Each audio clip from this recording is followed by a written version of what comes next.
Pagi, salam damai sejahtera dan sukacita di dalam Tuhan Yesus. Bapak Ibu Saudara, pada pagi hari ini saya akan menyampaikan firman dengan topik persembahan yang benar.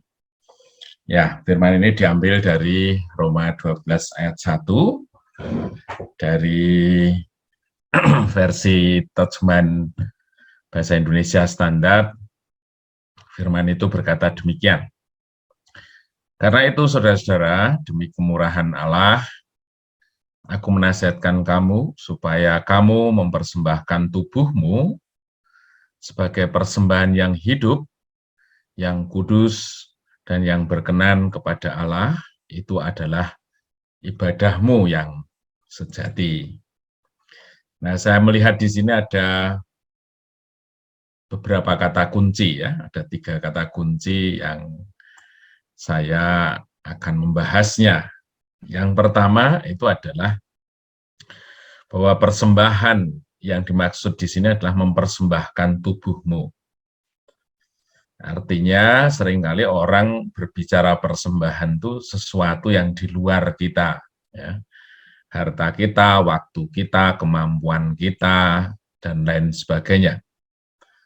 Tetapi ini berbicara mengenai sesuatu yang menyangkut aset di dalam kita, yaitu diri kita sendiri. Ya, tubuh kita itu ya seperti mesin yang menggerakkan semua kehidupan kita, dan itu yang dipersembahkan. Artinya persembahan itu mengandung unsur segala sesuatu, yaitu mengenai hidup kita sendiri. Kemudian yang kedua itu persembahan yang hidup. Persembahan yang berupa bukan benda mati.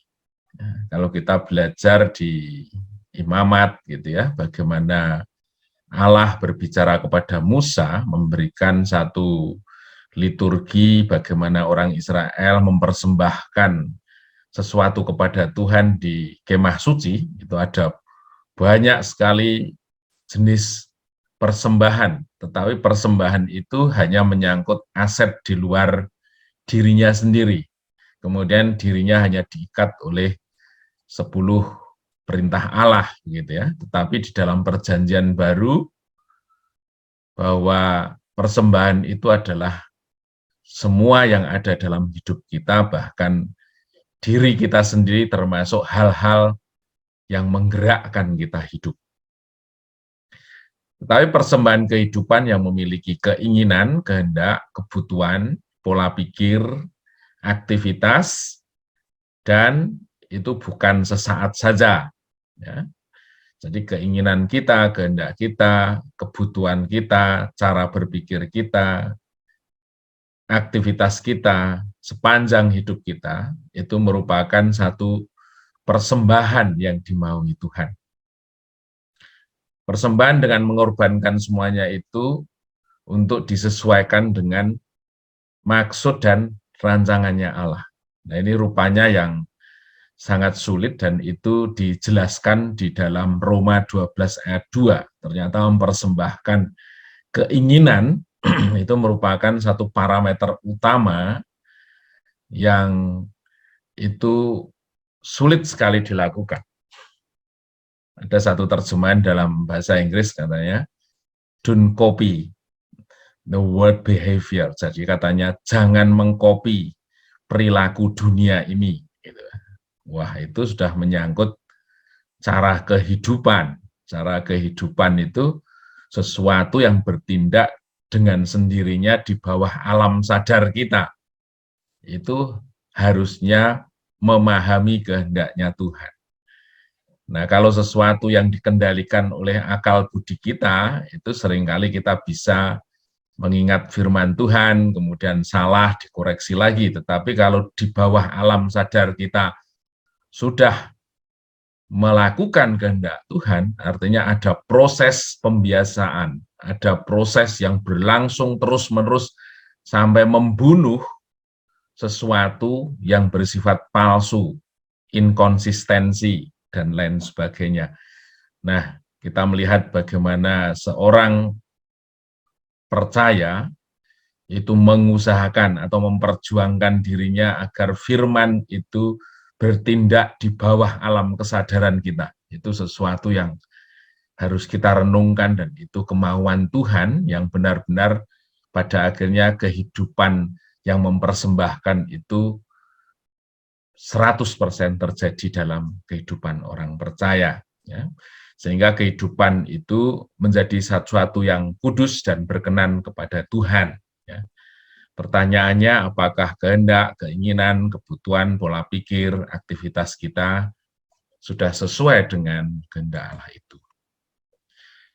Kemudian yang ketiga adalah ibadahmu yang sejati. Dalam bahasa Ibrani dikatakan logikos. Logikos itu mengandung satu pengertian true, proper, acceptable, logis, and genuine. Ya. Yang true itu artinya benar. Benar, ukurannya mutlak sesuai dengan kebenaran Allah. Ya. Jadi kita hidup dalam kebenaran Allah, bukan kebenaran kita sendiri. Ya. Seringkali ketika kita mendengar saatnya persembahan di ibadah-ibadah, Tuhan berkati orang yang sudah memberi dengan lebih banyak lagi. Itu adalah hukum kita, bukan hukum Allah. Seolah-olah pemberian kita itu sebagai satu transaksi bahwa kita mesti dapat untung.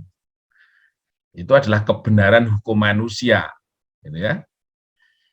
Kebenaran hukum Tuhan, kita harus menyadari bahwa persembahan itu sebagai bukti setia kita, bukti ucapan syukur kita atas pekerjaan Tuhan yang telah memberkati kita, bukan karena transaksi bahwa kita mesti dapat untung dari pemberian yang kita beri. Seolah-olah Allah itu hanya, kita melihat Allah memberkati itu hanya moment to moment saja. Artinya kalau kita melakukan transaksi sewaktu kita butuh, Tuhan memberikan keuntungan dari apa yang kita persembahkan kepada Tuhan. Itu adalah cara berpikir dengan kebenaran kita sendiri. Ya. Jadi barangkali kita perlu mengkoreksi, Tuhan berkati orang yang memberi dengan lebih banyak lagi. Ukuran banyak itu adalah hukum kita sendiri, pola transaksinya adalah kebenaran kita sendiri. Kemudian yang kedua adalah proper. Proper itu artinya layak. Ya. Ukurannya pantas di hadapan Tuhan. Ingat bahwa kepantasan itu seringkali orang punya persepsi diri, sesuatu yang banyak, sesuatu yang bernilai bagi kita, tapi tidak layak seringkali. Gitu ya. Contoh yang paling gampang, ya. Di dompet kita ada banyak lembaran, kita akan mempersembahkan satu lembar di antaranya. Tetapi ketika persembahan kita pilih yang paling kumel, itu namanya bukan dari nilainya, tetapi persepsi kita tentang proper tadi fail, gagal. Ya. Kita harus memilih yang terbaik, sekalipun nilainya bukan ukuran, tetapi konsepsi kita tentang layaknya Tuhan itu harus menjadi sesuatu yang utama. Saya membiasakan diri kalau gereja ya sekalipun sedikit itu saya selalu mempersiapkan dari rumah dengan amplop yang dari rumah, itu sebagai satu persepsi bahwa persembahan itu saya persiapkan di hadapan Allah berapapun nilainya, tetapi saya sudah mempersiapkan di hadapan Allah. Kemudian yang kedua acceptable, yang ketiga acceptable, diterima. Ya, kita melihat di Kejadian 4 ayat 7 gitu ya, tentang persembahan Habil dan Kain. Di situ ternyata ada persembahan yang tidak diindahkan oleh Tuhan. Suatu saat saya akan membagikan mengenai persembahan yang diindahkan Tuhan. Nah, pikiran kita seringkali kalau kita memberi pasti diterima. Karena satu contoh yang ada di dunia ini ya, orang meminta, entah kita ikhlas atau tidak, ketika kita memberi, ya dia pasti menerima. Ya, itu hukum yang secara tidak langsung tertulis dalam ingatan alam bawah sadar kita, kalau kita memberi pasti diterima. Nah, tetapi ternyata di hadapan Tuhan, tidak semua pemberian kita itu diindahkan oleh Tuhan kalau sesuatunya tidak sesuai dengan kehendak Tuhan. Tuhan bukan sesuatu yang receh, remeh, temeh, atau butuh sesuatu dari kita. Itu yang harus kita bedakan. Ya, kalau orang lain barangkali meminta itu karena mereka membutuhkan sesuatu yang bisa kita berikan, tetapi kita mempersembahkan kepada Tuhan, bukan karena Tuhan membutuhkan sesuatu dari kita. Ya, kita harus ingat level hierarki antara kita dan Tuhan memang benar-benar jauh berbeda, sehingga posisi kita harus tepat dalam persepsi kita memberikan persembahan kepada Tuhan. Yang berikutnya, arti kata sejati itu adalah logis, tidak bulat, ya. Melihat sesuatu itu just a simple things, ya. Jadi sesuatu yang simpel saja. Artinya kalau Tuhan gerakkan di hati kita, ya kita memberi. Tidak usah mikir sisanya berapa, atau caranya gimana, atau kita harus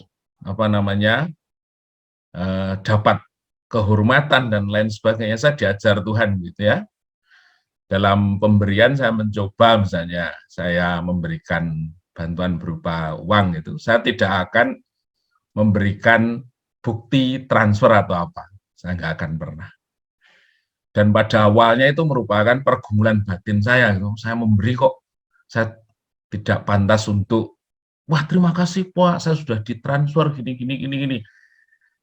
Itu rasanya, wah perjuangan kita kok nanti nggak dapat penghargaan ya. Tapi setelah saya coba selama awalnya itu ketika saya lupa untuk mengirimkan bukti transfer.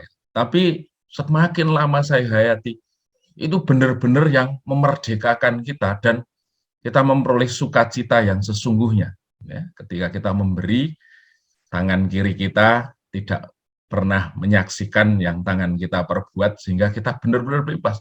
Entah orang itu tahu atau tidak, udahlah nggak urusan saja. Dan itu ketika orang tahu mengucapkan terima kasih itu justru rasanya ada yang sesuatu yang kurang. Saya lebih senang kalau ya udah nggak usah tahu aja. Dan itulah kebahagiaan kita ketika kita belajar memberikan dengan cara yang tulus gitu ya, seperti Allah memberi gitu ya. Tahu-tahu kita tidur, besoknya berbuah, besoknya panen, besoknya kita menikmati. Kapan bekerjanya kita nggak tahu, tetapi Allah sudah menyediakan. Dan itu yang Allah mau ketika kita belajar mempersembahkan sesuatu sesuai dengan kehendaknya Tuhan. Yang terakhir adalah genuine. Ya, genuine itu asli, tidak dibuat-buat. Ya. Tulus, ya. Tidak ada motivasi di belakang itu semuanya. Ya. Kita diajar oleh banyak politisi gitu ya. Memberikannya harus menunggu syutingnya ada di depan kamera, ya, menunggu agar yang diberi pada akhirnya memberikan apresiasi untuk memilih dia, itu tidak genuine. Genuine mengandung arti kata asli. Asli itu menyampilkan jati diri. Jati dirinya siapa? Jati dirinya Tuhan. Tulus itu apa? Tidak punya motivasi. Ya, saya memberi karena Tuhan gerakkan dan ada belas kasihan yang bekerja dalam diri kita sehingga Allah dimuliakan. Perkataannya sama dengan perbuatan, itu artinya genuine. Banyak orang yang ngomongnya banyak, tetapi yang dilakukan sedikit, ya itu enggak genuine gitu ya. Atau banyak orang yang banyak mempresentasikan dirinya A, B, C, D, agar menimbulkan persepsi yang di atas dari apa yang sesungguhnya. Layar depan sama dengan layar belakang. Jadi apa yang tertuang di diri kita yang kita lakukan sebenarnya sama persis dengan apa yang di hati kita. Kita tidak pernah punya satu perbedaan antara apa yang kita omongkan dengan kehendak hati kita, apa yang kita kerjakan dengan kehendak hati kita. Nah, demikian Bapak Ibu Saudara mengenai apa yang bisa saya sampaikan di pagi hari ini. Biarkan hal itu lebih memotivasi kita semakin hidup yang berkenan kepada Tuhan. Kita semua terus memperjuangkan sesuatu itu yang standarnya adalah Tuhan sendiri, dan kita benar-benar harus memperjuangkan ke arah itu. Mari kita berdoa pada pagi hari ini.